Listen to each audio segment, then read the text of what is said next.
महिलाओं के photo edit कर सोशल मीडिया पर डालने के मामले में पुलिस ने 2 शातिर आरोपियों को किया गिरफ्तार। एसपी ने प्रेस वार्ता कर दी जानकारी। हनुमानगढ़ जिला पुलिस अधीक्षक डॉक्टर राजीव पचार ने महिलाओं की फोटो एडिट कर सोशल मीडिया पर न्यूड फोटो अपलोड करने वाले एक गिरोह का खुलासा किया है। इस संदर्भ में प्रेस वार्ता में जानकारी देते हुए जिला पुलिस अधीक्षक डॉक्टर राजीव पचार ने बताया कि नौर निवासी योगेश मिश्रा और नतीश मिश्रा दोनों सगे भाई हैं और दोनों महिलाओं के फोटो एडिट कर सोशल मीडिया पर अपलोड करते थे और फिर महिलाओं को ब्लैकमेल कर उनसे अवैध संबंध बनाते थे।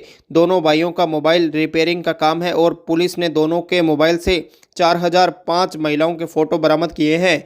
वहीं सोशल मीडिया पर 35 फेक आईडी और 13 फेक जीमेल आईडी भी जांच में सामने आई है। इस संदर्भ में एक व्यक्ति ने 2022 में नौर थाने में अपनी पत्नी और पुत्री के न्यूड फोटो अपलोड करने का मुकदमा दर्ज करवाया था, जिसके बाद जिला पुलिस ने साइबर टीम के सहयोग से 2 साल तक जांच पड़ताल की और जांच के बाद दोनों सगे भाई योगेश मिश्रा और नतीश मिश्रा को गिरफ्तार किया। वहीं पुलिस इनके अन्य साथियों बाबत पूछताछ में जुटी है। एसपी के अनुसार दोनों मृत व्यक्तियों के नाम से फर्जी सिम लेते हैं और वाईफाई हैक कर फर्जी अकाउंट बनाकर सोशल मीडिया पर न्यूड फोटो अपलोड कर महिलाओं को ब्लैकमेल भी करते हैं। जो वारदात है नौहर थाने की है।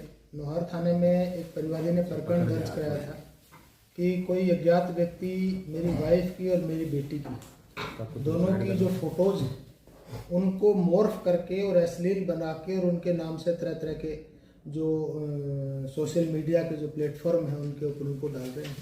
ये प्रकरण 2022 के अंदर दर्ज हुआ था, मार्च 2022।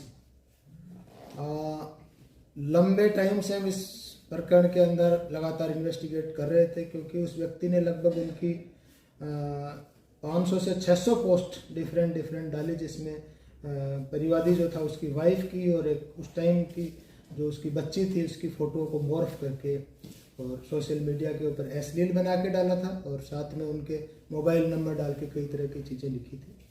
परिवादी उस चीज़ को लेके बहुत परेशान था, क्योंकि बहुत ही घिनौना करते था, बहुत ही जघन्य अपराध था। हमारी साइबर टीम में विशेष तौर से उसमें वाई गुरु जी जो हैं इनका विशेष योगदान रहा, डीएसटी टीम से ओम प्रकाश जी और केंद्र प्रताप जी जो अपने अभय कमांड के डॉक्टर केंद्र प्रताप जी जो अभय कमांड के प्रभारी हैं। इन्होंने 2 साल तक लगातार इस संबंध में डाटा माइनिंग की। जो अभी तक की इन्वेस्टिगेशन हुई उससे योगेश मिश्रा और नितिन मिश्रा 2 सगे भाई हैं और दोनों नौहर के रहने वाले हैं। इनको अरेस्ट किया हमने। ये लोग बेसिकली क्या करते थे, ये जो लोग जो गांव से वाईफाई जिनकी लगी है उनका सबसे पहले वाईफाई हैक करते थे। उस वाईफाई में एक्सेस करने के बाद फेक आईडी जनरेट करते थे, फेक टेम्परेरी और फेक परमानेंट दोनों तरह की आईडी जीमेल के ऊपर, दूसरे जो सोशल मीडिया प्लेटफॉर्म उनके ऊपर जनरेट करते थे और उनके माध्यम से फेक अकाउंट क्रिएट करके फ़ोटोज़ अपलोड कर रहे थे। इनका जब मोबाइल सर्च किया, तलाश की, तो उसमें 4005 डिफरेंट जो लड़कियां हैं अपने हनुमानगढ़ की और आसपास के जिलों की जिनकी फ़ोटो उन्होंने सोशल मीडिया प्लेटफॉर्म से उठा रखी थी। जिस टाइम अरेस्ट किया इनको उस टाइम ये लगातार पैरेलल में एक आरोपी 6 लड़कियों से चैट कर रहा था, डिफरेंट तरह की, ज़्यादातर चैटें उसी तरह की हैं। ये अपने आप को थोड़ा सा हाई फाई दिखा के दोस्ती करते थे लड़कियों से और फिर उनके साथ संबंध बनाते थे। 2022 के अंदर पुलिस थाना नौहर के अंदर एक प्रवादी ने एफआईआर करवाई कि मेरी पत्नी और मेरी बच्ची के नाम से कोई फर्जी फेसबुक आईडी बना के या इंस्टाग्राम आईडी बना के तो अश्लील वीडियो अपडेट वायरल कर रहा है। मुलजिम ने 35 फेसबुक आईडी, इसमें एक इंस्टाग्राम आईडी और 13 फेक जीमेल आईडी बनाई और उनका यूज़ करके 2 सेट यूज़ किए इन्होंने, 2 सिम यूज़ किए और 5-6 खुद के जो आईएमईआई नंबर थे वो यूज़ किए, जिनमें से एक फ़ोन हमने रिकवर भी कर लिया है। बाकी आगे की तफ्तीश एसएचओ द्वारा जारी है। इसी मामले में जब फ़ोन का विश्लेषण हमने किया तो उसमें हमने पाया कि एनालिसिस में बहुत सी ऐसे फ़ोटोग्राफ हमें मिले जो सोशल मीडिया पे आप सब जो लोग हैं, आम जनता जो अपनी पोस्ट डालती है या वो फ़ोटो आईडी बनाते हैं, उन्हीं फ़ोटो को ये बना के और उसमें अश्लीलता डाल के और उसको प्रसारित करते हैं आम पब्लिक में। तो आपके टीवी चैनल के माध्यम से मेरा ये सभी को एक संदेश है कि आप सब अपनी जो जितने सोशल अकाउंट है उसकी प्रोफाइल को लॉक रखें, ऐसी फ़ोटो जो सिंगल फ़ोटो है उसको आप अपलोड ना करें सोशल मीडिया पर। और अगर कोई आपके सामने ऐसी आईडी, फेसबुक आईडी या कोई इसी प्रकार की सोशल प्लेटफॉर्म दिखाई देता है तो उसकी शिकायत आप नज़दीक पुलिस स्टेशन में करें।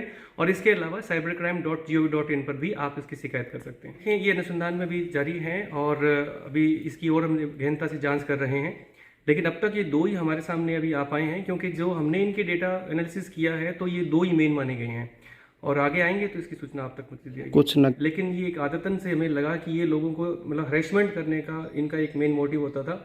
और कईयों में ये भी देखा गया था इनका भी, अगर कोई फ्रेंड रिक्वेस्ट को एक्सेप्ट करके बातें करते थे तो उनके साथ ये उसी तरीके से ट्रीट करते थे। अगर सामने से कोई ना या मनाही होती थी तो फिर ये इस प्रकार की पोस्टें डाल के उनको हरेसमेंट काम करते थे। इस मामले में जब हमने एनालिसिस किया तो हमने देखा कि ये इतने शातिर और तकनीकी रूप से यूज़ करते थे तकनीकी को कि हमारे लिए एक बहुत बड़ी चुनौती हो गई थी। हमने देखा कि जब ये आईडी बनाते थे उसके लिए जो OTP वेरिफिकेशन नंबर हम देते थे, जब उस नंबर की हमने गहनता से जांच की तो हमने पाया कि वो व्यक्ति मृत था। इसलिए हमारे लिए और चैलेंजेस हो गया था। जो सिर्फ इसी काम के लिए सिम यूज होती थी, ये क्या करते थे कि आप जब मोबाइल दुकान पे फ़ोन ठीक कराने के लिए जाते हैं तो आप उनसे किसी प्रकार, जैसे श्रीमान जी SP साहब का आपसे ये आपका सुझाव भी था, एक निर्देश भी था, आपसे विनती भी की गई थी कि आप जब भी इसे फ़ोन पे रिपेयर करने जाएं तो आप उनसे बिल लें, अपनी डिटेल उनसे शेयर करें, ताकि उनसे कभी भी ऐसी चीज़ें वायरल हो तो वो इस चीज़ के लिए सचेत रहे। तो इसी प्रकार इन्होंने भी यही काम किया था कि जब भी कोई इनके पास आता था तो उनके डेटा ये निकाल लेते थे।